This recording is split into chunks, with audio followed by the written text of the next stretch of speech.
Hola a todas, todos y todes. Bienvenidos a este conversatorio con 3 candidaturas constituyentes por el Distrito 10, compuesto por las comunas de Ñuñoa, Providencia, Santiago, Macul, San Joaquín y La Granja. La Convención Constitucional estaría integrada por 155 miembros elegidos en votación popular el 11 de abril del 2021, conforme a los mismos distritos que para la elección de diputados, 28 distritos, y conforme a un sistema proporcional. En esta elección se aplicarán normas especiales para facilitar la participación de independientes y para que exista paridad entre los hombres y mujeres electos. El próximo 11 de enero se dará a conocer esta convención constitucional y van a tener esta... Estoy escuchando un poco de eco, pero espero que a ustedes no les pase tanto. Donde, como decía, van a estar estas normas que van a promover equidad. Si aún no lo ha hecho, por favor recuerde que todavía puede nominar a candidaturas independientes para convencionales constituyentes mediante el sistema de patrocinios en línea del CERVEL en patrocinantes.cervel.cl con su clave única. Mi nombre es Estefanía Milla Moreno. Les hablo desde las tierras ancestrales, tradicionales y no cedidas de la nación Masquiam, en el hemisferio norte. Y hoy seré la moderadora de esta conversación. Hoy nos acompaña Patricia Policer, quien es periodista y recipiente del premio Lenka Franulik el año 2017 por su aporte al periodismo nacional. Tiene larga data de participación en medios de comunicación nacionales, es escritora y recientemente lanzó Batuta Rebelde, un libro sobre la vida y obra de Jorge Peña Gen, el destacado compositor y director de orquestas infantiles y juveniles de Chile. José Murillo es filósofo y doctor en Ciencias Jurídicas y Políticas en Université Paris Diderot. Es director ejecutivo de la Fundación para la Confianza, ONG que trabaja para la prevención del abuso sexual infantil y el acompañamiento integral y gratuito a personas que han sido víctimas de abuso durante su niñez. Escritor de Azul y catalizador de políticas públicas y eclesiásticas que frenan abusos sexuales infantiles. Gabriel Kurovich es ingeniero industrial eléctrico y posee un posgrado en tecnologías exponenciales de Singularity University. Durante su carrera ha dirigido varios negocios en las industrias de electrónica, alimentos, restaurantes e internet. Gabriel es presidente de Cuponatic Latam, la compañía de e-commerce más exitosa creada en Chile, conferencista y emprendedor en serie. ¿Cómo están todos ustedes? Muy bien, muchas gracias por la invitación. Hola, Estefanía, muchas gracias por habernos juntado para conversar a los tres, ojalá nos estén escuchando muchos de nuestros futuros votantes. Sí, muchas gracias por la invitación, Estefi. Tú sabes que además yo te admiro mucho, estás llevando una carrera maravillosa y para mí tu manera de ser científica, además mujer en el extranjero, ser todo, a mí me es un tremendo honor que nos entrevistes a nosotros, porque creo que es importante rendir cuentas también, dar cuentas de quienes queremos algún día quizá ser parte de la Asamblea Constitucional. Bueno, gracias a todos ustedes, el honor es mío, la verdad. Muchas gracias. Bueno, estamos viviendo tiempos muy desafiantes y me parece importante comenzar agradeciendo a trabajadores de la primera línea de salud y servicios básicos que han ayudado a que podamos dar frente al COVID de mejor manera. Enviamos nuestro apoyo a quienes lamentablemente perdieron seres queridos y les pedimos a todas, todos y todes que sigan cuidándose. Me gustaría preguntarles a cada uno de ustedes, partiendo por José quizás, después Gabriel y Patricia, ¿qué cosas han incorporado que les gustaría compartir con quienes nos están acompañando debido al COVID, que les han permitido tener una vida un poco mejor? José. Muchas gracias. Yo creo que lo más importante que hemos incorporado en nuestra casa es cocinar juntos, es pasar mucho tiempo, a partir del COVID siempre lo hemos hecho, pero ahora de manera particular cocinamos y bailamos juntos con los niños, ¿no? Y es una práctica que lo estamos tratando de hacer lo más posible. Como dentro de todo la incertidumbre y todo el estrés, nosotros tenemos niños chicos, ¿no? Y ellos no tienen por qué comprender el estrés que a veces tenemos los grandes y lo que tratamos de hacer es justo como hacer lo más la cotidianidad más sana y más alegre. Entonces, cocinar y bailar es clave para nosotros. Gracias. Gabriel. Sí, la verdad que igual que José Andrés, yo vivo con mi mujer de hace ya años, no tenemos niños y la cocina ha sido una actividad muy recurrente y además un tremendo descubrimiento. Si bien yo he participado como emprendedor en el mundo gastronómico, mis habilidades culinarias no eran muy amplias y se han vuelto bastante más amplias. Pero lo que más me ha marcado de marzo a la fecha es que a pesar de que mis padres, que tienen 70 y varios, ¿no? Y están en el segmento riesgo y lo hemos visto poco, me he acercado a ellos muchísimo. La distancia, curiosamente, nos ha permitido tener una relación y una comunicación tremendamente fluida, cotidiana, cercana. Y bueno, no sé, yo tengo 41 años y probablemente empiezo a darme cuenta de esa sensación de que los papás ya no van a estar mucho más.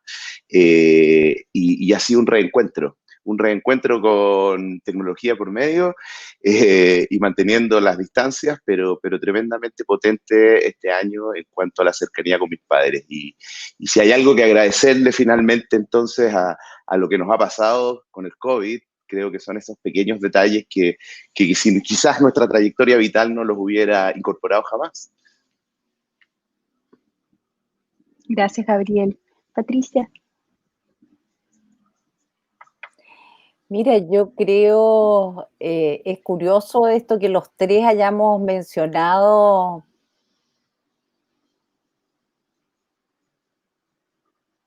Vamos a dar un poco de momento a Pati. Tenemos un desfase. Pati, ¿estás ahí? Se pegó. Bueno, esto también es propio de estos tiempos más virtuales. Así es. Y, Pati, se me ocurre que te vas a unir prontamente. Mientras tanto, quiero invitar a todos a hacer uso del chat, donde podemos desafiar ideas más allá de personas. Y va a ser muy interesante poder conocer sus preguntas, sus opiniones, siempre dentro del marco del respeto. Vamos a volver a Pati para conocer qué fue lo que hizo, pero mientras tanto me gustaría partir con Gabriel. Si me puedes contar qué fue lo que más resonó para ti el estallido social. Muy buena pregunta. Creo que nadie en este país fue indiferente a lo que comenzó de alguna manera, si se puede identificar, el 18 de octubre. Ahí está Patricia, no sé si quieres volver con ella antes de seguir. Mejor, para mantener el flujo, Pati, te escuchamos. ¿Qué Sí, cosas no nos puedes sé, contar? qué pena que se desconectó un segundo. Lo que les decía es que me llama la atención este retorno a la cocina que hemos tenido muchos. La cocina es el fogón histórico, donde la familia se reunía y donde es como una vuelta a lo esencial finalmente. En mi caso, específicamente dentro de la cocina, yo en esta etapa he aprendido a hacer pan de masa madre y debo decir que en marzo creo que no conocía la harina. Ah, tú me podías dar cualquier polvo blanco y me daba exactamente lo mismo, lo que fuera, no tenía ese conocimiento. Y ahora soy una experta en panes de masa madre. Pero creo que esta vuelta a la cocina, al fogón, a la introspección de alguna manera, nos ha hecho a todos pensar mucho y yo he pensado que la naturaleza se enojó con nosotros y nos mandó a encerrarnos. Y cuando uno mira por la ventana y ve en esta última primavera una cantidad de pájaros que no se veían. Hemos visto pumas circulando por las calles de Santiago bastante abajo de la cordillera.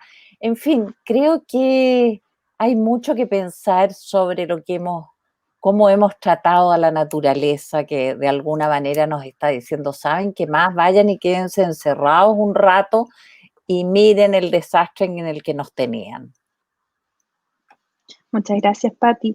Bueno, me gustaría repetir la pregunta para que Patti también la escuche. Si nos pueden compartir qué fue lo que más resonó para ustedes en el estallido social. Vamos a ir con Gabriel, luego Patti y después José. Sí, yo comencé diciendo que básicamente no hay persona en Chile que haya quedado indiferente, creo yo, al estallido social por lo violento que se nos presentó una realidad que estaba ahí. Y yo creo que ese es el principal elemento que a mí me resonó y me movió el piso. Por motivos diferentes, creo que mucha gente en este país entendiendo el nivel de angustia que muchas familias viven, la desesperanza cuando ocurre algún hecho fortuito como una enfermedad catastrófica, la necesidad de recurrir a las siguientes generaciones cuando uno se jubila porque las pensiones no dan, etcétera, y podría enumerar miles de cosas, era algo que sí sabíamos, que sí percibíamos y que quizás en el afán del día a día y en lo individualista que se ha vuelto la sociedad, lo consumista, por cierto, y un montón de otros elementos, lo tapábamos, y esto es como tapar el sol con un dedo. Yo realmente tengo una cercanía especial con gente que ha tenido una trayectoria vital bastante más difícil, bastante más compleja, y tuve la oportunidad desde muy temprano el estallido tener unas conversaciones que quizás podríamos haber tenido mucho antes también, ¿no? Pero que de alguna manera sensibilizan mucho y que de alguna manera comprometen mucho. Entonces, a mí la verdad es que el elemento que más me estalló en la cara, si ustedes quieren, con el estallido social y las conversaciones en las que más me involucré fue en de una vez por todas despejar esta cosa que teníamos en la mente de entender de que el chancho está mal pelado y que seguramente en Chile hay mucho por hacer, y definitivamente pasar a la acción y dejar de que esto fuese simplemente una conversación anecdótica, una idea media vaga. Y hoy día, de hecho, creo que por eso estamos aquí los tres, entre otras cosas, porque sentimos un especial llamado a contribuir y colaborar para que este país realmente, o por esta oportunidad única que tenemos delante, la aprovechemos a sus anchas y salgamos fortalecidos como sociedad y nos proyectemos al futuro. Gracias, Gabriel.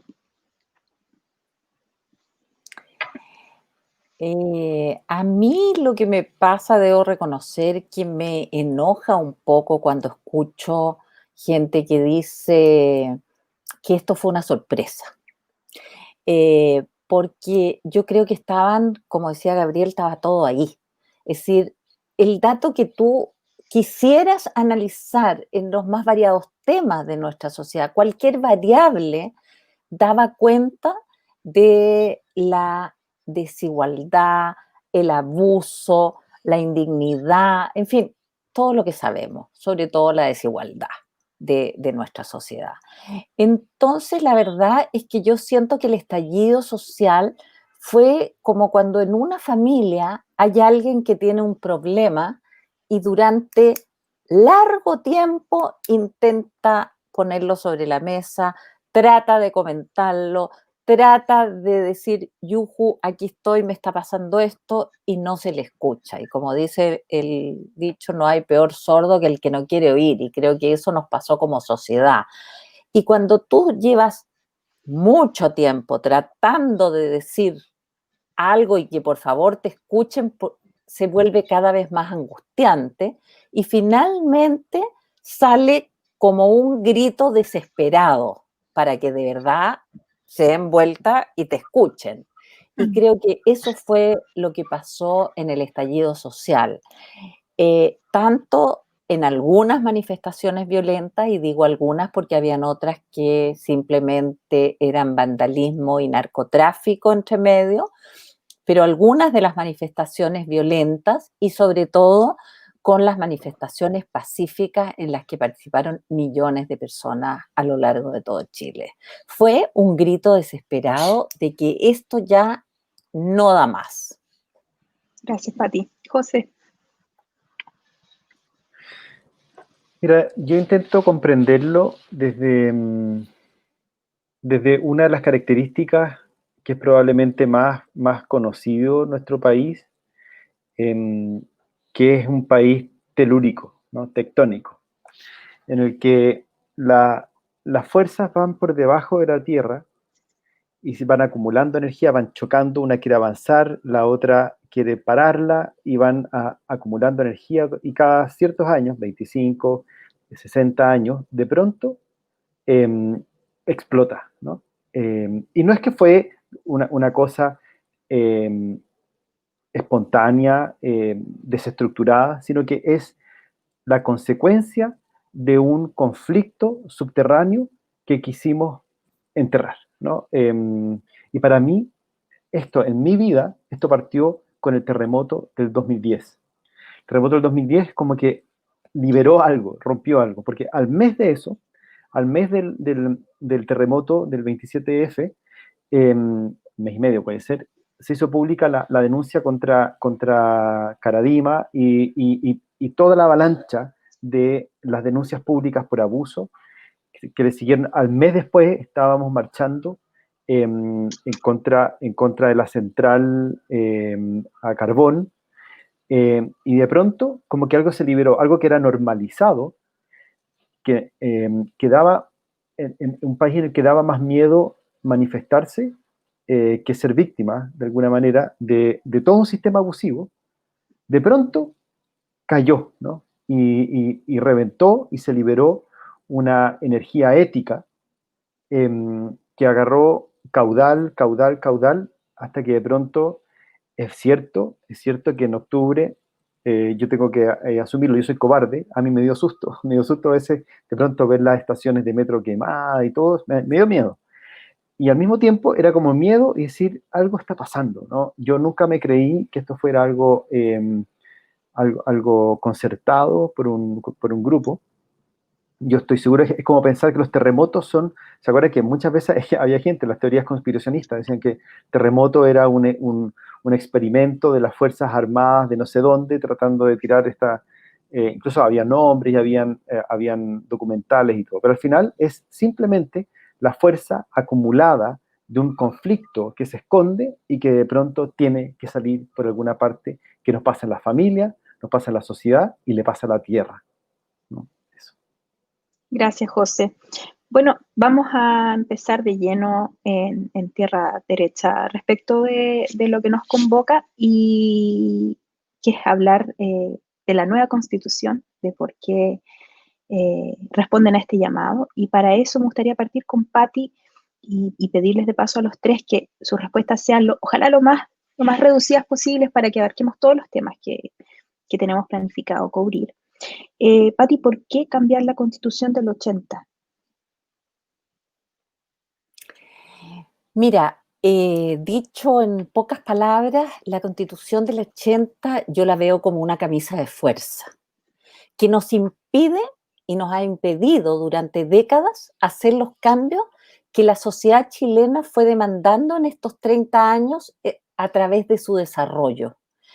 Hay gente que dice, tú le pones un tema y te saca un artículo específico y te dice, pero esto está aquí y esto otro está aquí. Y te preguntan, ¿y por qué quieren cambiarlo todo si hay cosas tan valorables como esta o esta o esta otra? Bueno, la Constitución, a mi juicio, es un todo coherente. Y es ese todo coherente el que te lleva hacia una dirección o hacia otra. El todo coherente, más allá de un artículo por aquí y un artículo por acá de la Constitución del 80, nos llevó a un neoliberalismo descarnado, a un Estado, el famoso Estado subsidiario, que la verdad que si tú lees la Constitución, el Estado subsidiario no está en la Constitución, no aparece en ninguna parte, pero se convierte en realidad a partir de distintos artículos que allí están, sobre la propiedad privada, sobre cómo tiene que actuar el Estado, en fin, distintos artículos que finalmente dan cuenta de ese Estado subsidiario. Y por eso se convirtió con sus quórum supramayoritarios, que impedían cualquier cambio en una verdadera camisa de fuerza hasta que vino el estallido.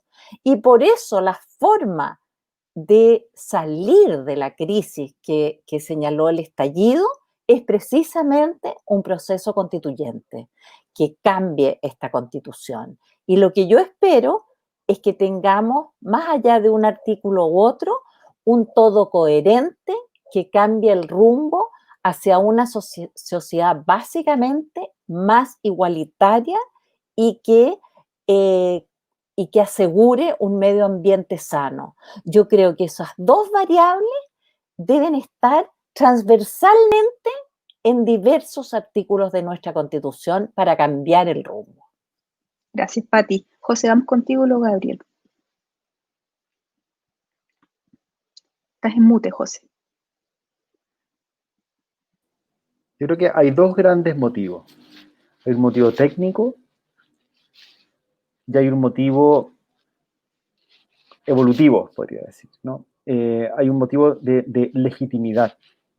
No solamente el contenido técnico, creo que es deficiente, sino que hay el rol de la Constitución es crear un espacio de confianza mutua que nos permita a todos y todas las personas de un país encontrarnos, desarrollar el estilo de vida que nosotros podamos llevar, protegernos, proteger el medio ambiente, pero sentir confianza, sentir que esto nos pertenece a todos y no solo a algunos, que son los que impusieron una constitución. Nosotros, si lo pongo en un ejemplo, si yo les invito a ustedes a un paseo, les digo que va a ser algo muy lindo, pero es un paseo al que yo los obligo a ir, los tomo la mano, los obligo a ir, les aseguro que por muy lindo que sea el lugar, vamos a encontrar que fue una horrible experiencia porque estoy obligado, forzado, llevado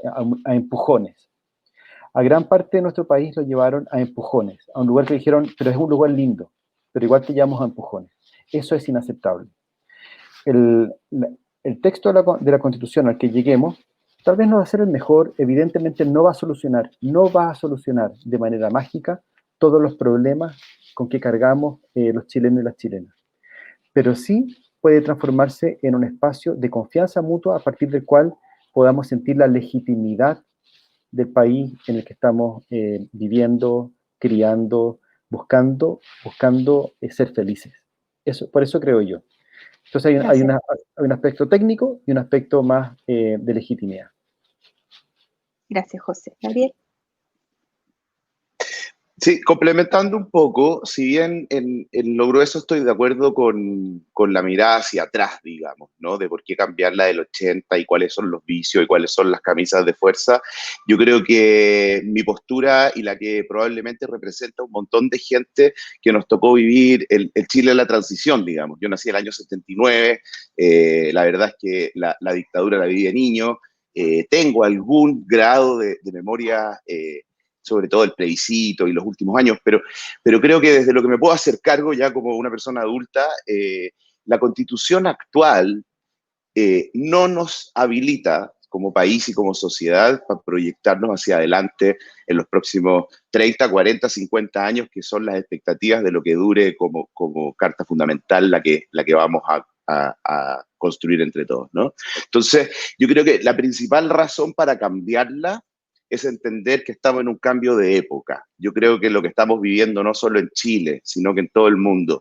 con distintos sabores y colores, si uno quiere, pero digamos, hacerse cargo de las sociedades respecto de su destino, ¿sí? Con todos los roces que pueda tener esto, nos desafía a decirnos y pensar, oye, las reglas del juego que tenemos nos dan para proyectarnos hacia adelante, nos hemos dado una oportunidad única de que los cambios se hagan conversando, que se hagan consensuados y eventualmente evitar roces que si no los tendríamos que enfrentar igual.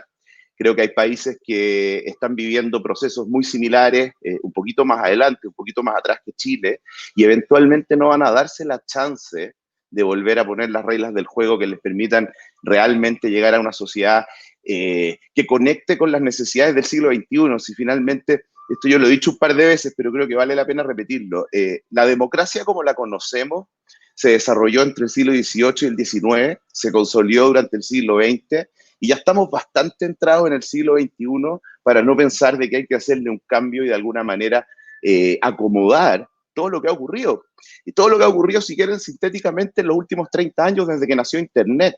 ¿Ah? Miren lo que ha cambiado la sociedad, lo que ha cambiado la forma de relacionarnos, de comunicarnos, de hacer negocios, pero no hemos movido una coma en la forma en que nos gobernamos.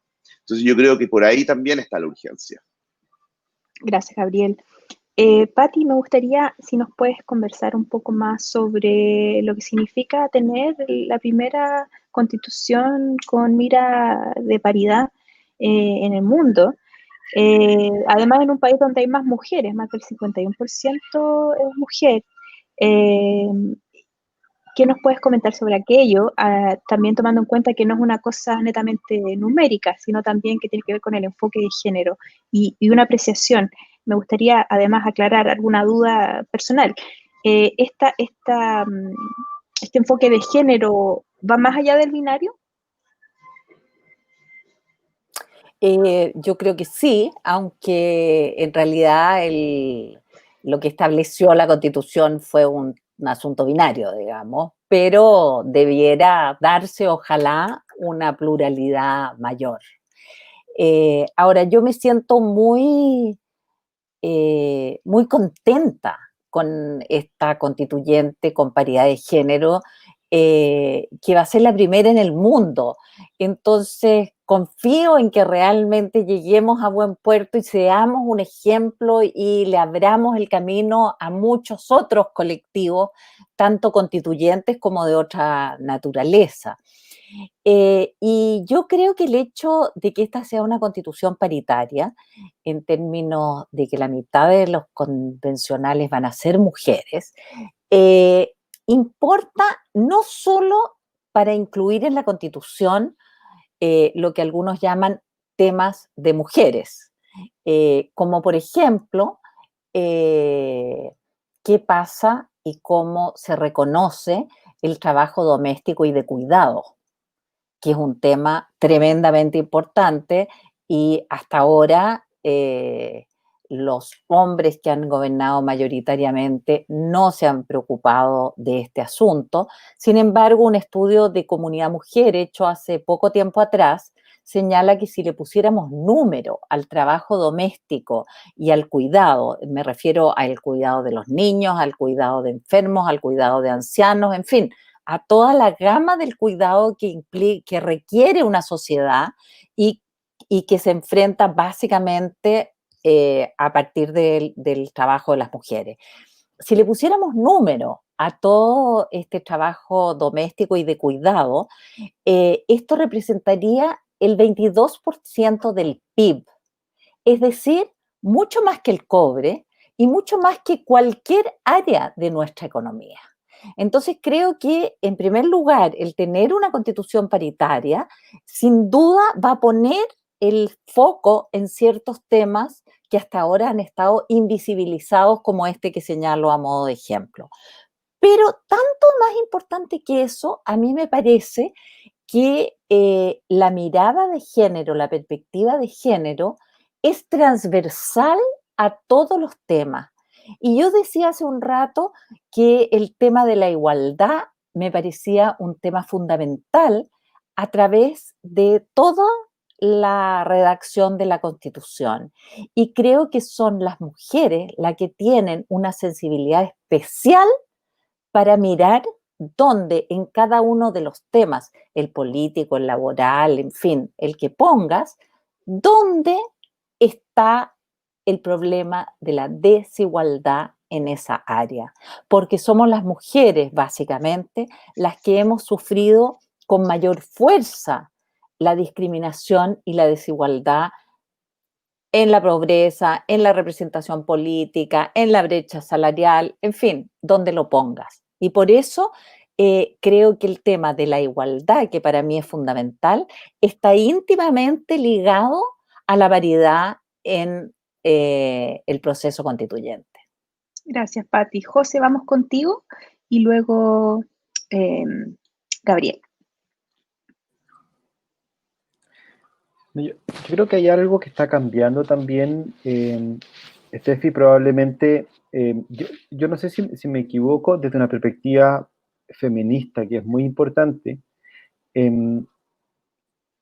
que la Constitución actual y nuestro patrón cultural sigue una cultura súper adultocéntrica, de hombres exitosos que logran explotar la naturaleza, sacar el mejor provecho, el mejor rendimiento, que le ganan a los demás y tienen éxito, ¿no? Y tienen éxito y producen, destruyen naturaleza, la explotan y producen algo y entregan. Y eso para mí es una mirada clásica como de la imagen de hombre, ¿no? Y una imagen de hombre que tiene que imponerse a los hombres y las mujeres, ¿no? Estoy hablando más quizás desde categorías que de personas concretas, ¿no? Y eso distribuye roles de poder, ¿no? En las casas, en la sociedad, en las empresas, en las comunidades. Y eso es lo que yo creo que se chasconea con una constitución paritaria, ¿no? Aquí no son los hombres exitosos, académicos, ojalá todos PhD en Harvard y en MBA, sino que es distinto, ¿no?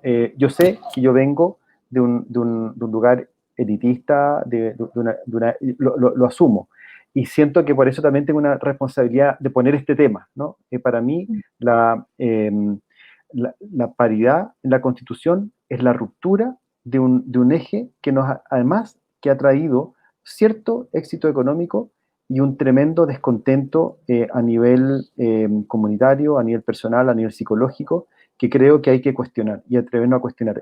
Eso va a cuestionar, y con esto termino, como el sistema educativo, el sistema de cuidado en las casas, el sistema de los roles de poder en la empresa, en la sociedad, en las comunidades, en la política, en los directorios, etc. Yo creo que esto es un paso simbólico, que va a mostrar un quiebre que vamos a ir viendo los beneficios enormes en cuanto a buen vivir dentro de poco, ¿no? Eso. Gracias, José. Gabriel. Sí, muy cortito y complementando, yo creo que la idea central que dijo Patti de que la mirada las miradas de los géneros aplicados de manera transversal a los temas va a ayudar muchísimo a que se analicen desde la perspectiva no solo de la igualdad, sino que también de las minorías, eventualmente construir entonces reglas de juego y una casa para todos, como por ahí dicen. Y solo escuchando a José se me vino a la mente, yo, como tú contaste al principio, yo trabajé un tiempo y viví en Silicon Valley, y gran parte del desarrollo tecnológico, si uno lo quiere localizar geográficamente, ocurre ahí. Pero no solo ocurre en California, en ese pedazo, sino que además hecho por hombres, normalmente blancos, anglosajones, digamos, y con un montón de sesgos naturales de ser una única clase, digamos. Acostado en la industria de la tecnología, como me imagino en todas, la incorporación no solo del género, sino que también de las minorías, pero es indudable, y yo creo que todos los que hemos tenido la posibilidad de comparar los dos ambientes, en mi experiencia vital, sobre todo en el mundo del emprendimiento, cuando son todos del mismo género y muy parecidos en cuanto a ideas y visiones de mundo, y cuando hay algo mucho más diverso.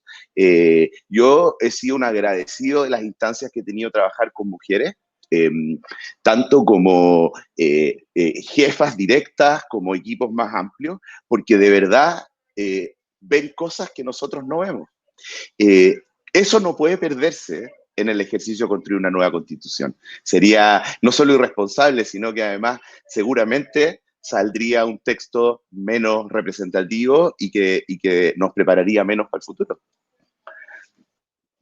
Muchas gracias a todos. En realidad, bueno, nosotros vemos que la mayor biodiversidad siempre ha significado mayor resiliencia, mayor productividad, no solo en temas medioambientales, sino en todas las esferas. Así que me alegro de escucharles. Les quiero contar que ya vamos en la mitad de nuestro conversatorio y no hemos logrado ir a la mitad de lo que tenemos planificado cubrir, así que para que lo tengan presente. Gabriel, me quedo contigo.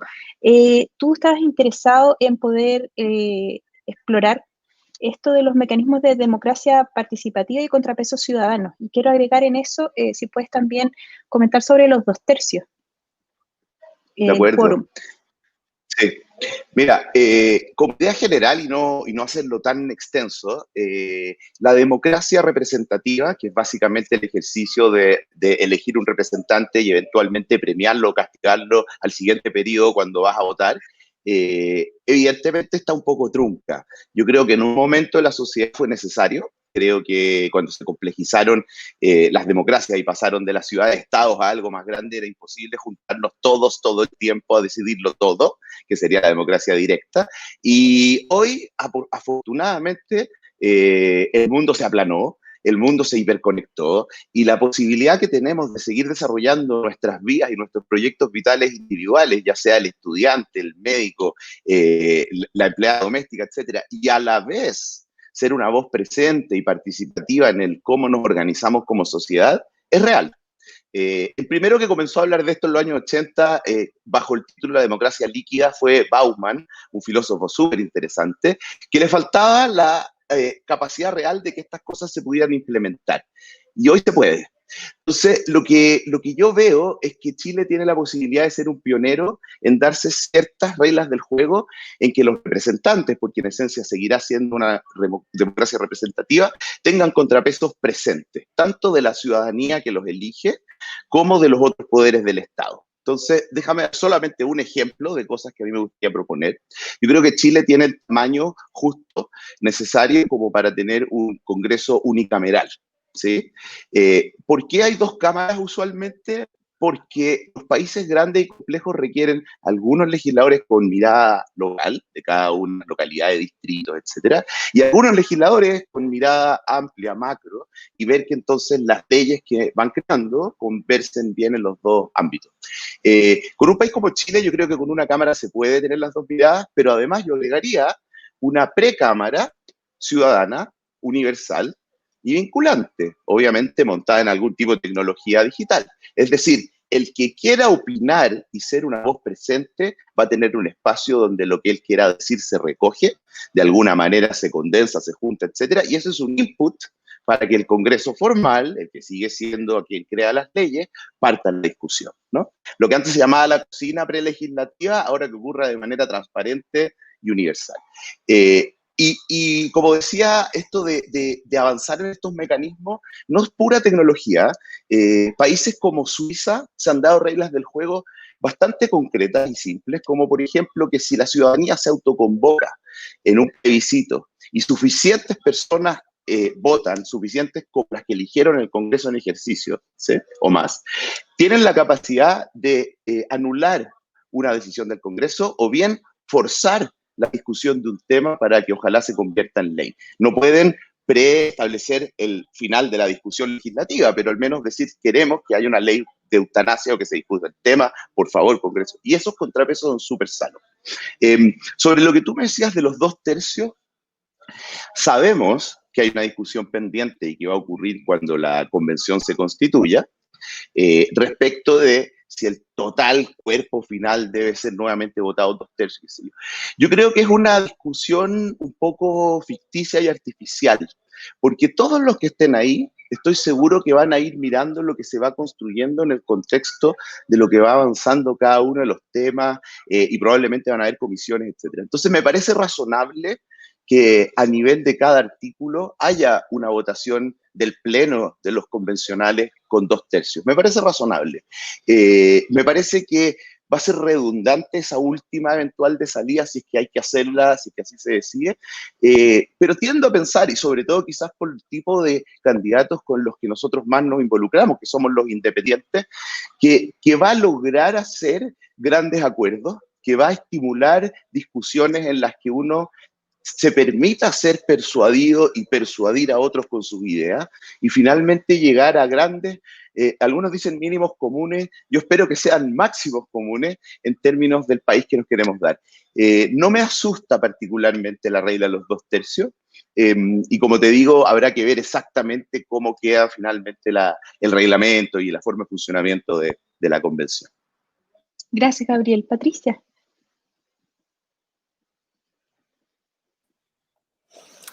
Mira, a mí me parece extraordinariamente interesante lo que planteaba A ver, primero para despacharlo, los 2/3 yo creo que no perdamos el tiempo en eso. Yo confío en que la convención va a tener la fuerza para dialogar con los oídos y el corazón bien abiertos para llegar a los acuerdos que requiere el país. Así que despachémoslo al tiro y vamos mejor a los planteamientos que hacía Gabriel sobre esta democracia participativa que quede establecida en el nuevo texto constitucional. A mí me parece eso tremendamente interesante y atractivo, pero yo creo que la participación ciudadana se está jugando desde ahora y no puede detenerse hasta el final del proceso y más allá. Es decir, si estamos en esto, obviamente fue debido al estallido social, que fue una forma activa de participación ciudadana. Hoy día, después vino el primer hito fundamental de este proceso constituyente, que fue el plebiscito del 25 de octubre. Y una vez más, la ciudadanía se movilizó ampliamente y su mandato fue clarísimo. Queremos una nueva constitución y queremos que sea redactada por una convención constituyente 100% electa. Y ahora se está jugando en este momento el partido del nuevo hito, que es la inscripción de candidatura. En este momento necesitamos para que en esa convención exista la diversidad que la gente dijo querer en el plebiscito, necesitamos una gran cantidad de candidatos independientes inscritos para la constituyente. Y eso requiere, de nuevo, de la participación ciudadana a través del patrocinio de las candidaturas independientes. Y aquí permíteme, Steffi, pasar un aviso a todos quienes nos están escuchando que patrocinen ahora, porque ahora se está jugando el partido a algún candidato independiente. Demora un minuto entrar a internet a patrocinantes.cervel.cl y ahí patrocinas en el distrito que tú votas al independiente que quieras. Esto no los deja amarrados a ningún partido y ni siquiera te deja obligado a votar por aquel candidato al cual patrocinaste, pero sí permites que ese candidato pueda inscribir su candidatura. Bueno, ese hito termina, este partido que estamos jugando en este momento, termina el 11 de enero, cuando se inscriben las candidaturas. Y ahí vamos a ver cuántos independientes logramos llegar a la papeleta que tendrán que votar participando activamente una vez más el 11 de abril en la elección de los constituyentes. Y yo creo que después de la elección del 11 de abril, debe mantenerse la participación ciudadana durante todo el proceso de redacción de la Constitución. Aquí se van a elegir 155 constituyentes que no pueden ir a encerrarse para luego mostrarnos un texto en el plebiscito de salida. Esto tiene que tener un proceso participativo para que realmente la nueva Constitución esté realmente legitimada en nuestra comunidad. Gracias, Pati. José. También estoy de acuerdo con lo de los 2/3. Creo que tenemos que lograr una legitimidad muy transversal, porque es la única manera que la Constitución la sintamos propia, ¿no? Si aquí hacemos un gallito de quién gana y quién pierde, se va a debilitar. Segundo, creo que hay procesos y dinámicas que son fundamentales para también darle legitimidad al proceso político, ¿no? Y la ciudadanía aquí es clave. La ciudadanía, el control ciudadano y mecanismos de control ciudadano. Por ejemplo, la misma justicia, ¿no? Hoy sabemos que hay corrupción en la política, y hay corrupción dura y fuerte y inaceptable, pero sin embargo, pseudo legal, en la que no hay mecanismo de control suficiente, ni la Contraloría, ni el Servicio de Impuestos Internos, ni el CERVEL, ni la Fiscalía ni el Poder Judicial han sido suficientes para poder controlar que algunos parlamentarios fueron financiados por grandes empresas y dictaron leyes desde ahí, desde su mandato no constitucional, sino su mandato económico, y pasó, simplemente pasó. Yo creo que tiene que haber un control, por ejemplo, en la justicia, cambiarnos de jueces a jurados que sean ciudadanos, que, como sucede en Argentina, en España, en Estados Unidos y en otros lugares. Yo no sé cómo es en Canadá, pero el sistema de jurados, sé que muchas veces no cambia, en algunos casos sí cambia la sentencia, pero hay una legitimidad, hay una legitimación, hay una sensación de que es más eh, justo que nos juzguemos entre todos y no que se juzguen, porque tienden los tribunales, los jueces, que son muchas veces más hombres que mujeres además, y que son elegidos para poder ascender por los mismos políticos a los cuales tendrían que juzgar. Por lo tanto, se crea un conflicto de intereses que es muy difícil de solucionar. Entonces, se va creando una especie de colusión e impunidad mutua. Y eso me parece que hay que romperlo, y la manera de romperlo es con sistema de control y contrapeso en la ciudadanía, y también, por ejemplo, la introducción de jurados más que jueces, ¿no? Que es una buena manera. Eso por ahora. Podría extenderme, ¿no? Pero por ahora eso.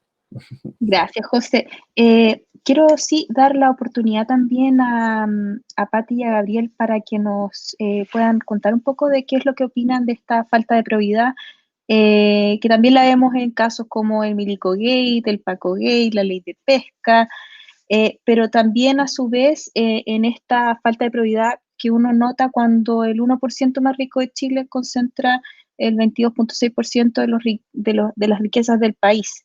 En una oración, ni siquiera una idea, o sea, muy breve, cómo ustedes también pudieran, digamos, complementar lo que comenta José en cuanto a la falta de probidad.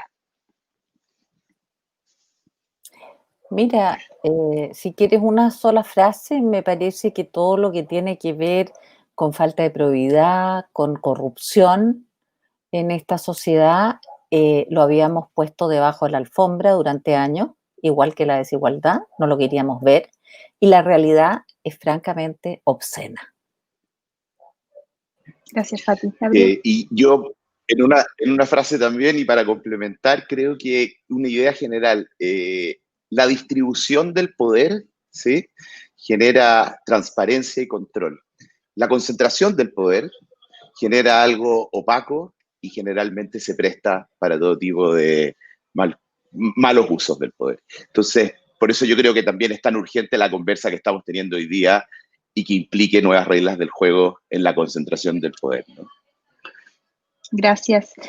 Pati, si nos puedes comentar un poco más uno de los puntos que tú también señalaste necesarios como eje, son aquellos que tienen que ver con los derechos sociales. En Chile la población de 25 años o más completa solo hasta la educación media, que completa solo hasta educación media, perdón, alcanza solo el 45%.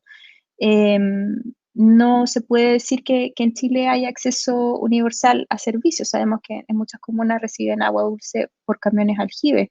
No hay tampoco un impuesto, bueno, hay muchas ideas y propuestas en cuanto al royalty minero y cosas así, pero quiero volver, ¿cuáles son para ti entonces como aquellos derechos sociales que necesitan ser garantizados en esta nueva Carta Magna?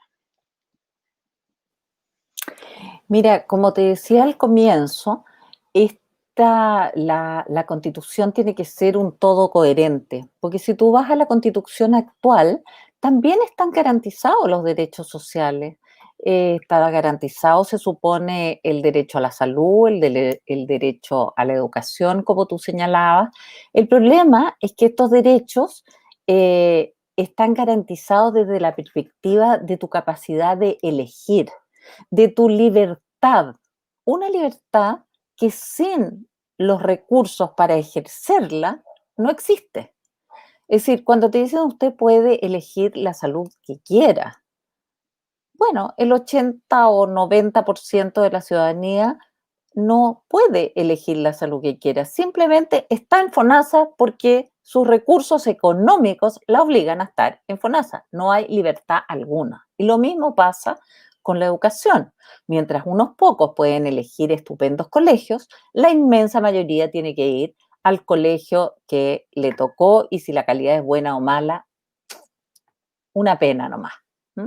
Por lo tanto, creo que en una nueva constitución, los derechos sociales como educación, salud, vivienda, y quisiera agregar el medio ambiente sano, ¿ya? Deben estar garantizados estos derechos, pero de tal manera que el Estado tenga que hacerlos efectivos, al menos en un nivel básico.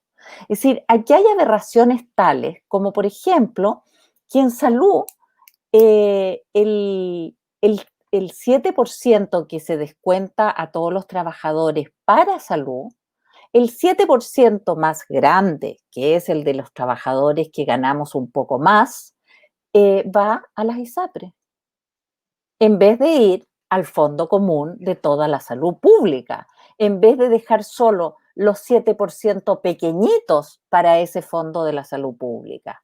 Entonces, por ejemplo, yo creo que todos los descuentos de salud de todos los chilenos deben ir en su totalidad a un fondo para la salud pública de calidad para todos. Si algunos tienen la posibilidad de además pagar un seguro adicional para ir al médico que le cae mejor o al médico que él cree que es mejor y quiere una hotelería clínica mejor, bueno, la podrá pagar aparte en un seguro. Pero su 7% de salud tiene que ser solidario y ir a un fondo común para todos los chilenos. Y el Estado no puede estar amarrado de manos para garantizar el mínimo de una salud, una vivienda y una educación y un medio ambiente sano para toda la población. Muchas gracias, Pati. José y después Gabriel, en una oración, complementar lo que acaba de contarnos o refutar lo que nos acaba de compartir Pati. Yo creo que es fundamental, sobre todo, mira, Sí, ¿esto tiene que ser en una oración? Desafío. Bueno, la pandemia nos enseñó que dependemos los unos de los otros, y las unas de las otras, y los unes de los otros. ¿Sí? Y los derechos sociales no son para algunos, son para todos, ¿no? Si yo tengo privilegios, porque yo tengo privilegios, no significa que son exclusivos para mí. Y si yo puedo repartir parte del país para poder garantizar ciertos derechos sociales, significa que también me estoy cuidando a mí. Cuidar al otro es cuidarnos a todos. Yo creo que al tomar conciencia de eso y que la pandemia nos ha enseñado que dependemos del cuidado mutuo, es que los derechos sociales cobran mucha más importancia. Eso, una oración un poco larga. Mira, yo creo que tratando de resumir y agregar un derecho, creo que lo que la Pati está transmitiendo es que en el contexto general de los derechos, efectivamente la idea de ráscate tú solo es la que hay que tratar de extirpar de la Constitución, ¿no? Esto de, bueno, si tú puedes, entonces elige, ¿no? Y si tú no puedes, mala suerte. Yo quisiera un país, como pasa en muchas sociedades un poco más desarrolladas, en donde uno no quiere elegir educación privada ni salud privada porque la pública es suficientemente buena. Y de hecho, los que eligen privadas por razones diferentes, a lo mejor de un credo diferente o de costumbres diferentes, etc. Entonces, yo también quisiera que eso fuese hacia allá. Ahora, los derechos, ojo, y por cierto los deberes, porque no sé, José, si tú estás de acuerdo, pero lo que también nos mostró el COVID, que cuidarse era un deber.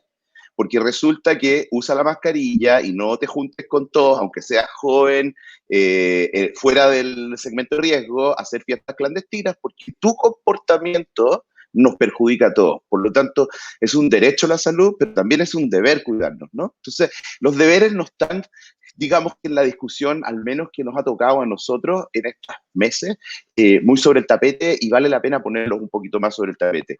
A cambio de derechos, también hay deberes. Y solo para complementar una idea, yo también esto lo vengo empujando hace rato. Creo que el Estado, y debería consagrar en la Constitución, debería asegurar el acceso a Internet universal. Esto quiere decir que en todas aquellas lugares o todas aquellas personas que no pueden procurárselo, o que las empresas privadas de conectividad no vean la oportunidad de que sea rentable colocar una antena, el Estado debe ir ahí y proveerlo. ¿Por qué? Porque en el mundo que vivimos, no tener acceso permanente y de calidad a Internet te genera un hándicap negativo muy grande. Una persona que no está conectada a Internet, efectivamente hoy tiene una oportunidad de desarrollar su proyecto de vida y tiene una oportunidad de conectarse con el resto de la población del planeta a estas alturas muy limitada, y creo que ya nos podemos brindar ese derecho, si ustedes quieren, de tercera generación en un país como Chile. Gracias, Gabriel. Mira, nos quedan 3 temas y 5 minutos, así que voy a enunciarlos y les voy a dar a cada uno de ustedes la oportunidad de escoger uno y también en forma muy breve, casi magistral, contarnos qué opinan. Los 3 temas que nos quedan por cubrir son incorporar el interés superior de niño y niña, el reconocimiento de pueblos originarios, y aquí quiero nada más ofrecer un poco de contexto. Aunque el gobierno chileno adoptó la Declaración de la ONU sobre los Derechos de los Pueblos Indígenas en 2007 y ratificó el Convenio 169 de la OIT en 2008, sigue siendo el único país de Latinoamérica que no reconoce los pueblos indígenas en su Constitución nacional. Se acordó asegurar 17 de los 155 puestos de la Asamblea Constituyente para pueblos indígenas, pero de ese compromiso de inclusión se excluye al pueblo Selknam por no contar con reconocimiento oficial y a personas afrodescendientes, aun cuando fueron reconocidos en 2019. Y el tercer tema es el enfoque transversal ecológico. Un poco mencionó de esto Patti, José creo también. Vivimos en tiempos de emergencia climática. Sabemos que debemos reducir las emisiones de gases de efecto invernadero en un 45% al 2030 y en un 100% al 2050, dando lugar a la carbono neutralidad, es decir, que emitimos tanto carbono como lo que absorbemos. Chile tiene 5 zonas de sacrificio: Tocopilla, Mejillones, Huasco, Quinteros, Coronel, y nos firma el Escazú, el primer acuerdo latinoamericano en materia ambiental y derechos humanos. José, Gabriel y Patricia, por favor, si escogen uno y en una oración me cuentan qué opinan de estos temas. Yo primero, parece, Sí. ¿cierto? Bueno, interés superior del niño y la niña están en absoluta armonía con un enfoque ecológico y con pueblos originarios. Solamente quiero acordarme de una frase que dijo Francesco Tonucci, que es un gran pedagogo italiano y activista por los derechos de la niñez. Dijo: todos los niños son indígenas, porque representan un poco el cuidado de la tierra, ¿no? Están ligados a la tierra.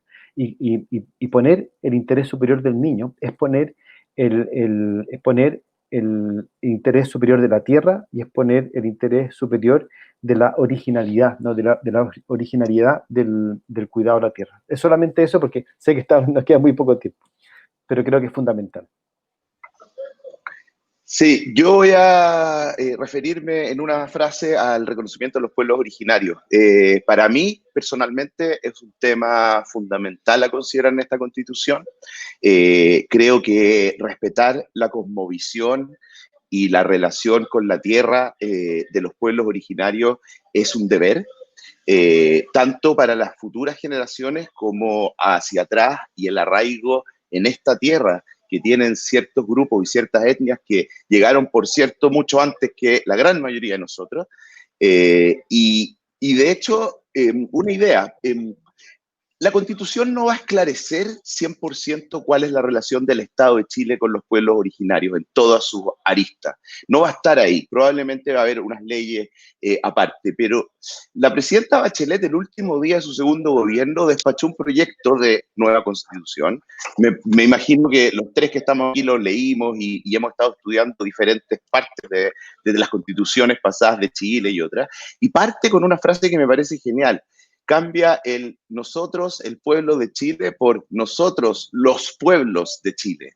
O sea, nuevamente, esta idea de que el cuerpo constituyente tiene que tener armonía y ser un todo bien elaborado y bien construido, hace que estas temáticas que hemos conversado hoy día, y sobre todo las últimas tres que planteaste, no es un artículo particular, es una mirada que atraviesa muchos artículos de la Constitución. Entonces, para mí, como digo, es relativamente evidente que esto va a estar en una nueva Constitución. Yo me imagino que hay bastante consenso de que este reconocimiento y un nuevo trato a los pueblos originarios debe estar.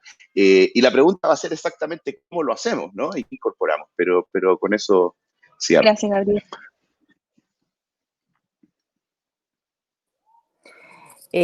Bueno, me queda el tema del medio ambiente sano, que efectivamente, como dijo Stephanie, yo lo había mencionado ya varias veces. Quiero señalar que lo he mencionado varias veces por la urgencia de este tema. El secretario general de Naciones Unidas hace poco le pidió a los países que no hablaran más, por ejemplo, de cambio climático, sino que de emergencia climática. La verdad es que es la primera vez que nuestra especie está en peligro. Es decir, si no somos capaces de salvar el planeta, no nos vamos a salvar como especie. Pero quiero terminar con una nota de optimismo y darles solo 2 cifras de la encuesta nacional de medio ambiente, que es la última encuesta que se hizo el año 2008. Y aquí se le pregunta a las personas si las necesidades de los seres humanos son más importantes que las necesidades de otras especies animales. Y un 66% de los chilenos está en desacuerdo. Pero quizás hay un dato aún más relevante, y es la pregunta de si está de acuerdo en emprender acciones para cuidar el medio ambiente es un deber moral. El 96% de los chilenos dice que sí, que es un deber moral. Gracias, Pati. Me gustaría cerrar esta cita agradeciendo a cada uno de ustedes por la franqueza, por la espontaneidad, por el corazón abierto y sobre todo las ganas de querer cambiar lo que el estallido nos dijo que no podía esperar más. Quiero también reconocer que no pudimos hablar de ciertos temas que también están impuestos en la agenda del estallido, que pueden ser de mucho interés para quienes nos acompañan ahora, como lo son el matrimonio igualitario, la adopción homoparental, el aborto libre, la inclusión a personas mayores, reforma a carabineros, cambio al modelo neoliberal, un poco lo tocamos, pero acceso a agua dulce. Creo que es importante hacer ese reconocimiento y, bueno, agradecerles a cada uno. Quiero agregarte, Estefa, un tema que se me olvidó mencionar en los derechos sociales, que son las pensiones, que también Gracias. es un tema prioritario. A dar la misma oportunidad, José y Gabriel, en una palabra. ¿Algún otro tema que quedó al pendiente? Un montón, la verdad, No. pero como idea, pero como idea, rescatar lo que pasó esta última hora con nosotros 4 conversando. Este es el espíritu que yo esperaría reine y comande la Convención Constituyente. Capacidad de escucha, capacidad de traer visiones nuevas y sobre todo respeto y amor. Muchas gracias a todos y que las diferencias no siempre sean divisiones. Les agradezco y que viva la cooperación. Gracias a todos por acompañarnos. Gracias a ti. Gracias.